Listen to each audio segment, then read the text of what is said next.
Mesdames, Messieurs, peuple congolais, après la libération du prisonnier politique Modeste Boukadia, il me semble que pour la cérémonie du 15 août 2017, qui est là pour célébrer les 57 ans d'indépendance du Congo, il me semble que l'administration pénitentiaire et judiciaire congolaise a établi une liste de prisonniers politiques à libérer. Et pourquoi? Parce que leur dossier est vide. Donc, en tenant compte de cet état d'esprit, on se rend compte que malgré les pressions tyranniques, parce que je vous ai dit que s'il suffisait d'obéir aux lois injustes et indignes, est-ce que les sujets d'une tyrannie connaîtraient-ils la liberté, la dignité et le but même de la condition humaine et sociale dans une dictature comme celle qui sévit au Congo depuis 33 ans, c'est-à-dire celle de Sassou Nguesso, une dictature liberticide, une dictature liberticide, antidémocratique, antisociale et criminogène. Il me semble que dans cette administration pénitentiaire et judiciaire, et on disait déjà déshumanisée, déclassée et anti-juridique, mais il me semble qu'il y a encore des esprits qui ont une âme et une conscience. La conscience de certaines valeurs, d'un cadre qui soit juridique, d'une structure, des institutions. Et puis, mesdames, messieurs, il y a une liste qui a été établie. Mais il me semble que le dictateur Denis Sassou Nguesso a voulu jouer le jeu de double nationalité, autre, mais en faisant bien sûr qu'il est là parce qu'il obéit à des commandes qui viennent des forces ou des intelligences supérieures qui l'ont placé là.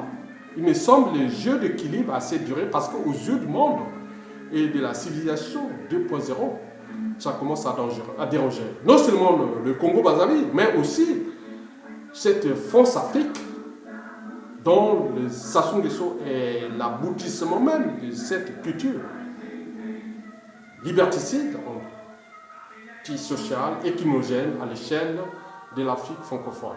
Mesdames, Messieurs, Sassou Nguesso a dit non parce qu'il a reçu des commandes d'un autre esprit, celui de son neveu, le patron du CNES, Conseil national de sécurité, les services secrets congolais, que chacun d'entre nous, ou d'autres, sur différentes échelles, si Sassou Nguesso tombe, on sera comme dans la fin de la guerre froide avec la Stasi en RDA. Chacun va voir les fiches, les services congolais arrivant, ils vont monter les fiches, comment ils ont fait. On a les documents, les archives, et aussi il faut garder pour la continuité de l'État, et aussi ceux qui sont sur le terrain et autres, les agents de synthèse et tout ce qu'on connaît. Donc on a dit non, on ne libère pas. Donc un dictateur qui voulait rentrer dans sa signification illégitime et illégale, de gracier, soi-disant, les prisonniers politiques, mais il semble que peut-être qu'il y a eu d'autres interventions que nous ne connaissons pas. C'est des dossiers secrets. Pourquoi on n'a pas? Est-ce que peut-être qu'ils se sont en danger?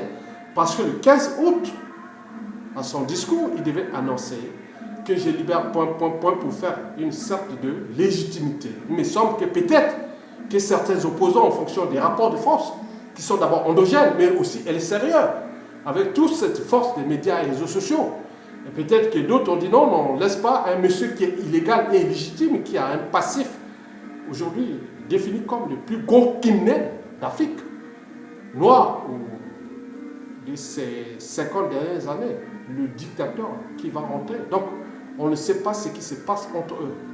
Mais nous suivons la situation par des réseaux périphériques. Mais je vous dis que libérer les opposants et autres politiques, ça a été des jeux parce qu'ils se sentaient presque en danger par rapport à la survie de leur régime. Mais je vous informe que ce régime ne sait pas qu'il est en train de livrer sur un plateau d'argent les moyens de l'État, donc dont ils se sont accaparés. les moyens des renseignements, de justice, d'administration pénitentiaire et compagnie, et sans oublier les moyens financiers, des ressources, des diplomaties, des moyens de géostratégie qui demain, si ce peut, vont tomber aux mains des vrais dignes fils du Congo. Et c'est ça le danger. C'est à nous de les traiter dignement ou pas. C'est à eux de commencer, parce que nous, pour nous, il n'y a pas de souci. On a cherché, on a tout livré. Le peuple a tout essayé, politiquement. Il y a eu des télévisions et autres. Donc, c'est à eux de penser les enjeux de l'air survie dans l'espace et le temps d'ici à 2030. Merci beaucoup.